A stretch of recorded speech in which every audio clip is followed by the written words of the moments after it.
ফেসবুকের মাধ্যমে প্রায় 90,000 মেয়ে কিডন্যাপ হয়েছে। ফেসবুককে ইউজ করেই 90,000 মেয়েকে কিডন্যাপ করা হয়েছে।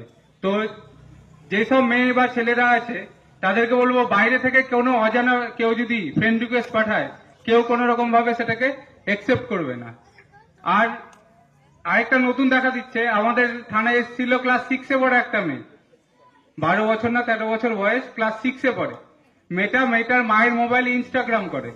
ইনস্টাগ্রাম শুনেছেন, বাচ্চারা ছোটরা করে, বড়রা অনেকে শোনেনি, ইনস্টাগ্রাম করে। মেয়েটাকে একটা অ্যাকাউন্ট থেকে ফ্রেন্ড রিকোয়েস্ট এসছে, নাম বান্ধবীর নাম করে একটা রিকোয়েস্ট এসছে, বন্ধু এসছে। এবার সেটাকে কি করেছে, একসেপ্ট করেছে, যে আমার বান্ধবী তো আমাকে ফ্রেন্ড রিকোয়েস্ট পাঠিয়েছে, আমি এটা একসেপ্ট করি। দিয়ে বান্ধবীর সাথে কথা বলছে, দিয়ে কিছুক্ষণ পর ভিডিও কল করেছে। তো মেয়েটা ভিডিও কল ধরেছে, যে বান্ধবী আমাকে ভিডিও কল করছে, আমি ভিডিও কলটা ধরি। যখনই ভিডিও কলটা করেছে, আমি যদি ভিডিও কল ধরি, আমার এদিকে আমার মুখ, অন্যদিকে কার মুখ থাকবে, অন্যজনের মুখ। সেদিকে কি দেখা গেছে, একটা ছেলে উলঙ্গ অবস্থায় দাঁড়িয়ে আছে। সেটাকে কি করেছে, 10 সেকেন্ডের জন্য সেই স্ক্রিন রেকর্ড করে নিয়েছে, দিয়ে সেটাকে ফেসবুকে ছাড়ছে।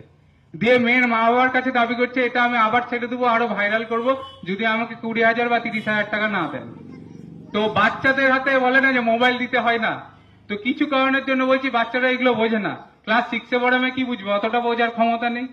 যে 10 সেকেন্ডে যদি ভিডিও হয়ে যায়, মুখটা যদি এদিকে থাকে, অন্যদিকে যদি কোনো একটা বাজে ছবি থাকে, সেটা তো সবারই সম্মাননীয় হয়, সে ছোট হোক বা বড়।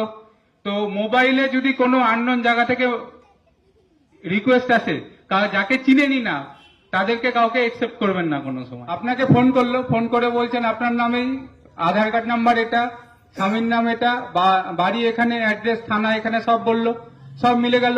আপনি বললেন হ্যাঁ। তখন বলবে আপনার 1 লাখ টাকার একটা সোনার গয়না বিদেশ থেকে আসছিল আপনার নামে, সেটা কাস্টমে বা দিল্লি এয়ারপোর্টে বা কলকাতা এয়ারপোর্টে আটকে গেছে। তখন আপনি ভাববেন বা একটা সোনার গয়না পাওয়া যাবে, বা একটা 5 লাখ টাকার কোনো গিফট পাওয়া যাবে, খুশি হয়ে গেলেন। দিয়ে বললেন ঠিক আছে নিব, আমি কি করব? বলবে যে কাস্টমে আটকে গেছে, কাস্টমার টাকা চাইছে, 10,000 টাকা বা 15,000 বা 20,000 টাকা চাইছে। তো সেই টাকাটা আপনি আমাকে পাঠিয়ে দেন, ব্যাংক অ্যাকাউন্ট ডিটেলস দিল, পাঠিয়ে দিল।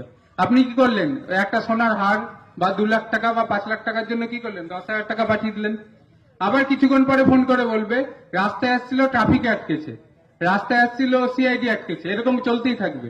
এরকম করে করে রানীনগরের একজন মহিলা টোটাল লোন করে, বন্ধন থেকে লোন করে, বিভিন্ন জায়গা থেকে লোন করে টোটাল 7 লাখ টাকা দিয়েছেন। ঠিক আছে, 7 লাখ, 7 লাখ, 7 লাখ টাকা দেওয়ার পরে আবার চাইছে 1 লাখ টাকা, যে আপনার বাড়ির কাছে আছে, রাস্তায় আটকে গেছে, এবার আপনি এই টাকাটা দিন, আপনার বাড়িতে পৌঁছে যাবে। তারপরে মহিলা আর বাড়িতে গয়না পৌঁছানি, মহিলা কোথায় গেছে, আমাদের বহরমপুর সাইবার থানায় গেছে। তো যখনই